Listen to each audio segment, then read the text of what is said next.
तो ज्यादातर होता क्या, नियम का पता नहीं होता कि नियम कब लागू हो गए, हमें पता नहीं होता, बस मानते आ रहे हैं। एक बाबा जी ध्यान करते थे, एक बिल्ली का बच्चा वहां पे आ गया। अब बिल्ली के बच्चे को किसी ने ज्यादा ऐसे तंग कर लिया था, बेचारा दुबला पतला सा बिल्ली का बच्चा वहां पे आ गया, मरने की स्थिति में था। संत जी थे, थोड़े से ऐसे भावुक हो गए कि बेचारा छोटा बच्चा है, अपना क्या रहता है, इसको थोड़ा सा है ना खिलाएंगे पिलाएंगे, थोड़ा जवान होगा, भाग जाएगा जंगल में, कहीं कोई मार देगा, इसलिए वो उसको थोड़ा स्नेह दिखाने लगे, उसको लाड लगाने लगे। अब धीमे धीमे महीने में भर में वो बच्चा तैयार हुआ, तो अब उसको बाबा जी से स्नेह हो गया। बाबा जी जब भी ध्यान पे बैठते तो वो बिल्ली का बच्चा दौड़ करके बाबा जी के कभी कंधे पे, कभी गोदी में, कहीं पे आके बैठता, क्योंकि उसको स्नेह था। अब बाबा जी के ध्यान में, साधना के अंदर वो बाधा बनने लग गई। करते करते बाबा जी इतने परेशान हो गए, लास्ट में उन्होंने कहा कि यार इसको छोड़ दूंगा तो बाहर कोई कुत्ता या कोई भी जानवर इसको मार देगा, ये खत्म हो जाएगा, ये मेरा आश्रित है, तो मुझे इसका ध्यान रखना पड़ेगा। इसलिए बाबा जी क्या करते, जब भी ध्यान करते तो उस बिल्ली के बच्चे को बहुत दूर एक खूंटी पे बांध देते, एक लंबी रस्सी के साथ में, जहां से वो भाग भी सके, अपनी रक्षा भी कर सके और बाबा जी को तंग भी ना करे।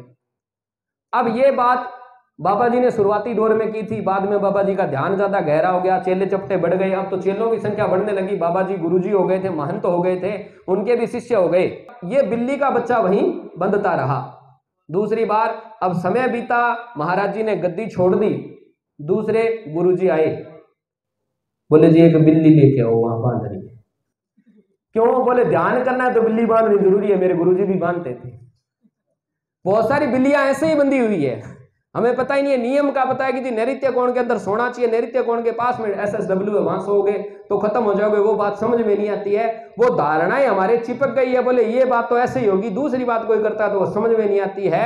तो हमें पता होना चाहिए कि वो कारण क्यों है। तो यही जो नियम है, यही वास्तु के नियम है। लेकिन ये पता कब चलता है, जब आपके घर का एक्चुअल एक नक्शा बनता है। उस नक्शे के हिसाब से जब आप देखते हो कि आप कहां सो रहे हो, बिना मतलब का डिप्रेशन हो रखा है तो WW में सो रहे हो, बिना मतलब थके थके से रहते हो तो SSW में सो रहे हो, सारा दिन चर्निंग रहती है, दिमाग ही नहीं टिकता है तो आप अग्निकोण के बिल्कुल पास में सो रहे हो। कहां पर आप सो रहे हो वैसा ही आप रिएक्शन करोगे। कहां पर आप पैसा रख रहे हो सकता है घर में ऐसी जगह पे आपने पैसा रख दिया जहां पे है ही खड्डे की जगह, तो पैसा खड्डे में जाएगा। आप ये कहोगे जी मेरा तो पैसा ही खड्डे में जाता है। कुल मिला के आपके जीवन में जो घटना घटित होती है, तो वो जो विचार देने वाली जगह है ना, वो आपका घर होता है, वो आपका सबकॉन्शियस माइंड है जो आपको विचार देता है। इसको यदि आपने ठीक कर लिया तो आपका वातावरण सही हो जाएगा।